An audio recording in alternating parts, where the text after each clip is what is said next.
Hello friends, today we're going to dive into the topic of what cities in Florida allow short-term rentals. Florida might be one of the hottest destinations when it comes to short-term rentals, but what cities in Florida actually allow short-term rentals without any restrictions? The challenge with that question is there is a lot of layers to unpack, but throughout this video, I will break down for you what cities in Florida allow short-term rentals and which ones to look out for.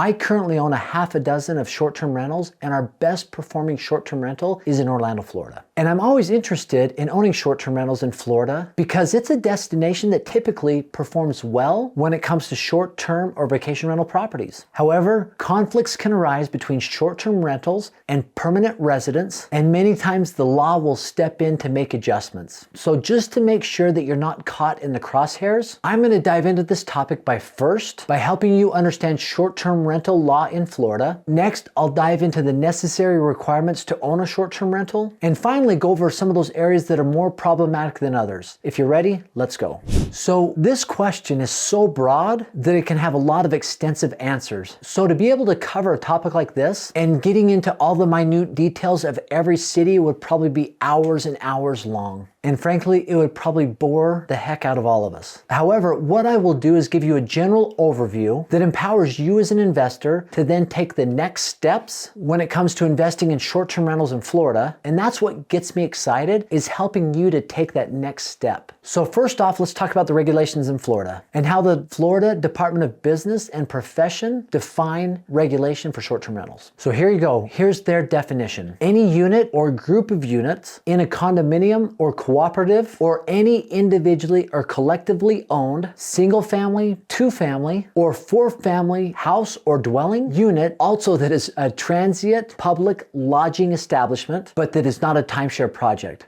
If that didn't bore you out of your mind, I don't know what will, but that's the actual definition from the Florida Department of Business. And just the other parts of the definition I won't bore you with, it's rented out for less than 30 days, but more than 3 times a year. So we're looking at short term, obviously. So you also need to get a license from that same Department of Business and Profession. And one significant exemption that you need to know is renting out a single room in your house. That does not qualify as public lodging and is thus exempt from the requirements for the business license and fee. So to get started in Florida with a short-term rental or vacation rental application, you need 2 things, 2 applications, one for a condo and one for a dwelling. And both have things on there that are pretty self-explanatory. And here's what you need. You need the main address where the Department of Business is going to send all the information. Like for me, it's my residence in Idaho. You need the rental location address. Obviously, that's very self-explanatory. The resort classification. You're going to pay fees associated with the application. There's a disabled veteran exemption and some that I won't go into a lot of detail, but just know there's a certificate of balcony exemption, meaning that it's standard and it complies with all the rules and regulations. If you want to dive into that, go ahead. I won't bore you with the details.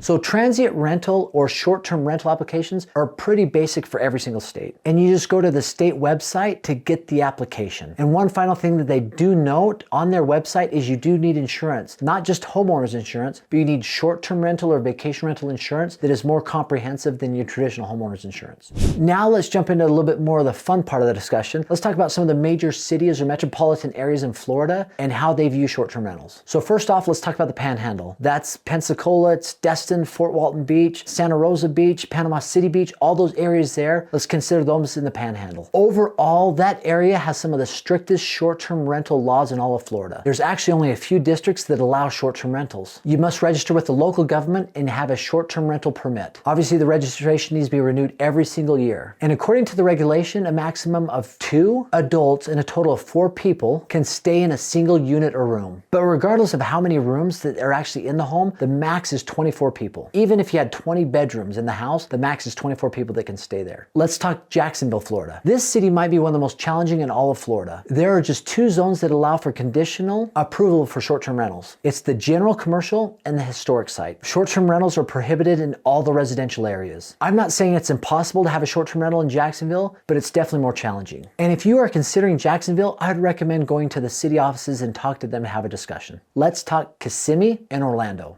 We have a short-term rental in Kissimmee. It's great. It's been one of our highest producing short-term rentals, vacation rentals that we've ever had. We had a good realtor. We got a good property manager that understands a lot of the rules and regulations even before we started looking there. And that is one thing I'd recommend no matter where you purchase in Florida. If you have a good realtor that understands some of the rules and regulations, that is going to save you so much time and energy. But in Orlando, you must apply for the tourism tax license and a business license to run your short-term rental. And obviously you got to make sure that the proper zoning allows for short-term rentals. Let's talk Miami. Miami's put major limits on the use of short-term rentals. The owner must live in the property for at least 6 months during the year. And those are for properties listed on the use map plan under a state or low density residential. If you're fortunate to own one of the properties in those viable districts, you can have a short-term rental as long as you have the current Department of Business and Profession license. And obviously some of the Miami licenses that are included there. Let's talk Sarasota. So the city of Sarasota continued to forbid short-term rentals all the way up to the end of 2021 by enforcing a restriction that no property or housing could be rented for fewer than 7 days in any designated area as residential. Finally, let's talk about Tampa and the surrounding area. Tampa is one of the last of its sort in Florida and is the antithesis of Sarasota when it comes to short-term rentals. It has a market that is largely uncontrolled. Since it's governed by state legislation, persons running a short-term rental business in Tampa must make sure that they have the necessary licensing and proper tax documentation. So if we recap Florida, and if you're looking which cities allow short-term rentals, it seems like most of them do. The ones that probably don't, the area of Sarasota, even though those might change. But here's what I would suggest. No matter where you're looking in Florida, it can be a great destination. Number one, it is a place that a lot of people vacation to. Recently, there was a poll taken where are the top 5 places in the United States cities that people vacation to. 3 of those cities were in Florida. We own a vacation rental in Florida. This isn't meant to scare anybody away from Florida. I think it's a great area. I would just recommend that you do your due diligence. Number one, find a realtor that really knows what he's talking about, right? He or she knows exactly some of the rules and regulations. Number two, do your own due diligence. Talk to the city offices, the county offices, and make sure that you're doing everything. Look at the ordinances for specific cities or even neighborhoods, but doing that due diligence is going to save you time, energy, and maybe some painful moments if you get in an area that doesn't allow short-term rentals and you're buying specific for that. These are some things that I've seen in Florida. I'd love for my Florida viewers to tell me what they've seen. What information do you know that I don't know? Comment below. I'd love to engage in a dialogue. As always, I'm giving you a free gift. Just click on the link below, aaronsfreetraining.com. It is a short-term vacation rental calculator where you put in all the revenue, the expenses, and it'll spit out to you whether it's a good deal or not. It's one that I've used for all of my vacation rental properties. Once again, thanks for stopping by. Have an amazing day.